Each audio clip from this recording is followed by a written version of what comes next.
온타리오주 정부가 저소득 노인에 대한 지원금을 2배 늘립니다. 온주 정부는 65세 이상 저소득 주민에게 지급하는 연소득 보조금을 2배 증액하기로 했습니다. 지금까지 보조금은 개인 소득에 따라 매월 $2 50센트에서 $83가 지급돼 왔습니다. 그러나 올 한 해 온주 정부가 이를 2배로 늘리면서 월 최고 보조금이 독거노인의 경우 한 달에 최대 $166, 부부는 최대 $332로 늘어납니다. 이를 통해 정부는 올 한 해 1인당 많게는 $1000여 달러를 더 받을 수 있을 것으로 예상했습니다. 이는 최대인 경우이고 매월 $2 50센트를 받았다면 2배인 $5를 받게 됩니다. 온주 정부가 저소득층 노인 20만여 명이 이번 보조금 혜택을 받을 것이라고 밝혔는데 이 개인수는 따로 신청할 필요 없이 해당되는 65세 이상 온주민에게 자동으로 지급될 예정입니다. 이와 관련해 캐나다 노인단체는 환영할 만한 조치라고 밝혔지만 고정된 수입에 의존하는 노인들은 약값과 임대료 등 생활비로 고통받고 있어 충분치 않다고 지적했습니다. 때문에 정부가 올 한 해만 보조금을 인상할 것이 아니라 영구화하고 또 물가를 반영해 재조정해야 한다고 촉구했습니다. 브리티시 컬럼비아주에선 미성년 자녀를 둔 가구에 일정 기간 지원금이 제공됩니다. 미성년 자녀를 둔 가정은 1월부터 3월까지 석 달 동안 한 자녀당 매월 $50에서 최대 $58 33센트를 지원받게 됩니다. 이에 따라 두 자녀를 둔 가정은 석 달 동안 최대 $350를 받게 됩니다. 다만 4인 가족 기준 가계소득이 $14만 8천 이상이면 제외됩니다.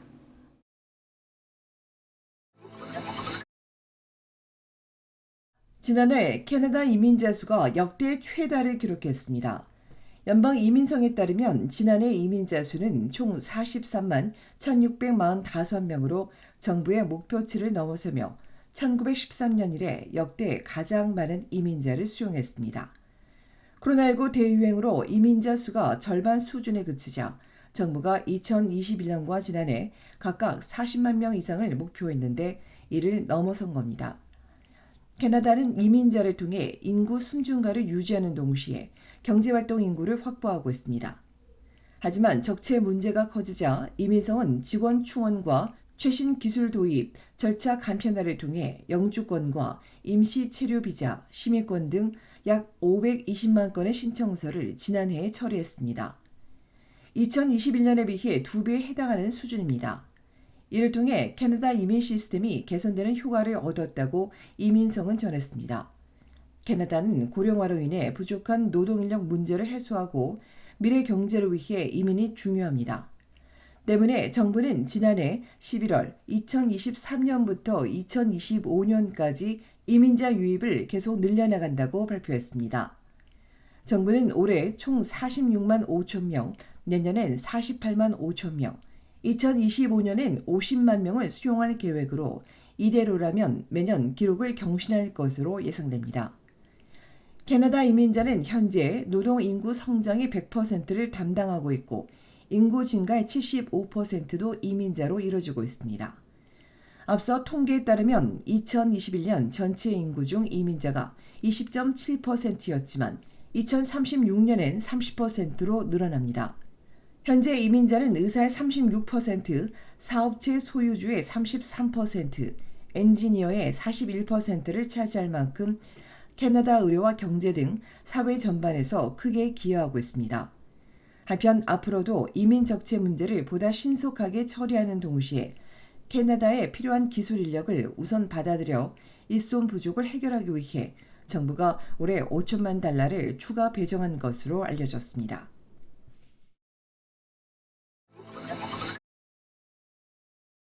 미국에서 빠르게 확산하고 있는 코로나 XBB 1.5 변이가 캐나다에도 이미 들어온 것으로 확인됐습니다. 어제 브리티시 컬럼비아주 보건당국은 지난해 12월 크리스마스 이전까지 XBB 1.5 변이가 5건 확인됐다고 밝혔습니다. 보니 애니 박사는 아직은 아니지만 국내에서도 빠르게 번지며 이 변이가 우세종이 될 수 있다고 예상했습니다. 온타리오주에선 지난해 9월 25일부터 10월 22일 사이 XBB 6건, XBB1 5건이 확인됐습니다. 현재 캐나다의 우세종은 BA5 변이입니다. 연방보건당국에 따르면 지난해 12월 11일 기준 XBB 1.5 변이는 전체의 0.6% 정도이고 BQ 1.1이 31%였습니다. 때문에 연방당국은 이 변이가 국내에서 번질지 아직 예측하기 이르다며 국내외 상황을 가까이서 모니터링하고 있다고 밝혔습니다. 이를 위해 당국은 온주 토론토 피어슨 국제공항의 폐수 검사를 연장하기로 하고 더 나아가 밴쿠버 국제공항에서도 일부 항공기에 대한 폐수 검사를 시행하기로 했습니다. 이를 통해 새로운 변이 바이러스를 추적하고 향후 방역 조치에 참고할 것으로 알려졌습니다. 미국에선 12월 초만 해도 XBB 1.5 변이가 전체 감염자의 단 1.3%였는데 12월 말에는 40%까지 급증했습니다. 뉴욕과 뉴저지는 72%, 뉴잉글랜드는 75%에 달하고 있습니다. XBB 변이는 오미크론 하위 변이 중 하나로 면역 회피력이 높아 백신을 접종했거나 기존에 감염돼 면역이 있더라도 다시 감염될 가능성이 높은 것으로 전해졌습니다. 지난해 세계보건기구 WHO는 이 바이러스가 중증 화율을 높이지는 않지만 다른 변이보다 재감염률이 높은 것으로 전망한 바 있습니다. 이런 신규 변이에 전 세계 각국이 다시 고삐를 조이는 가운데 이 변이가 대규모 감염을 촉발할 수 있다는 우려까지 나오고 있습니다. 한편 XBB와 XB1은 인도에서 확인되고 XBB 1.5는 지난해 10월 말 미국 뉴욕과 커네티컷에서 처음 확인됐습니다.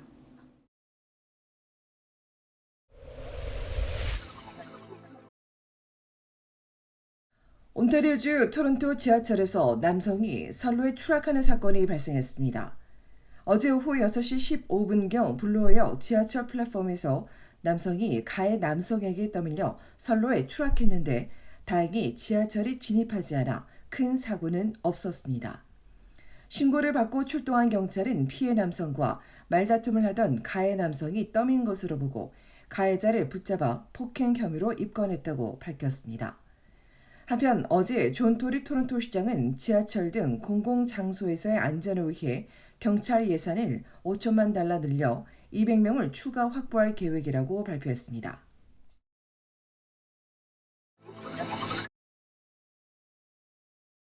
지난해 연말 온타리오주 해밀턴 주택 화재로 어린이 2명을 포함해 모두 4명의 사망자를 낸 화재가 경보기만 제대로 작동했어도 막을 수 있었다는 지적이 나왔습니다.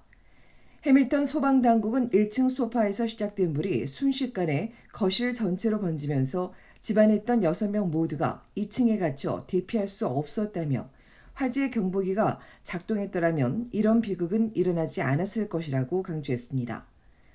이날 화재 원인을 밝히진 않았지만 주택 화재의 대부분이 흡연과 요리 때문이라고 전한 소방당국은 지난달 29일 밤 11시 발생한 해밀턴 화재로 40세 남성과 30세 여성 그리고 어린이 2명, 애완견 토끼가 숨졌고 다른 2명이 크게 다쳤다고 전했습니다.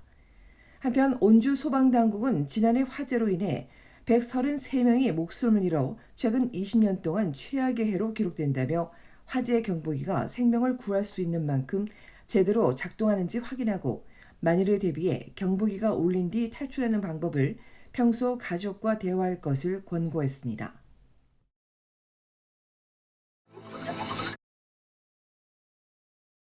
고물가와 금리 인상에 직장인의 삶은 점점 더 어려워지는데 이와 반대로 상위 100개 캐나다 기업 CEO들은 더 많은 돈을 챙기는 것으로 나왔습니다.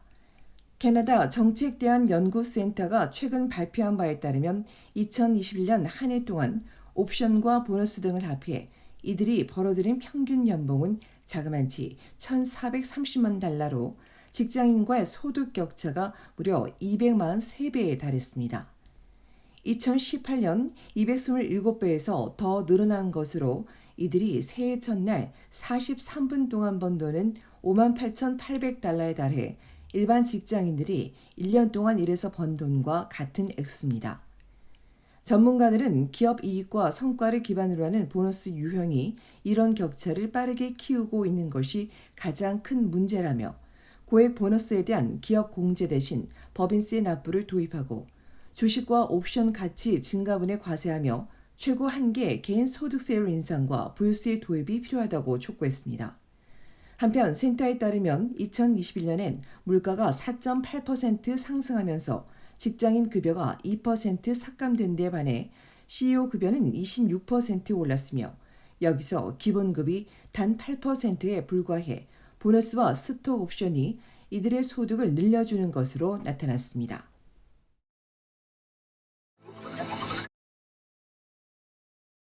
올해 꼭 가봐야 할 23개 지역의 온타리오주 도시가 캐나다에서 유일하게 꼽혔습니다. CNN 트래블이 발표한 바에 따르면 몬트리올처럼 프랑스적 감각이 없고 토론토처럼 국제적인 매력은 없지만 재즈 페스티벌과 연방의사당 건물, 연방의회, 겨울철 리도우나 스케이트장 등을 오타와만의 특별한 매력으로 꼽으며 올해 꼭 가봐야 할 도시 23곳 중 한 곳으로 선정했습니다.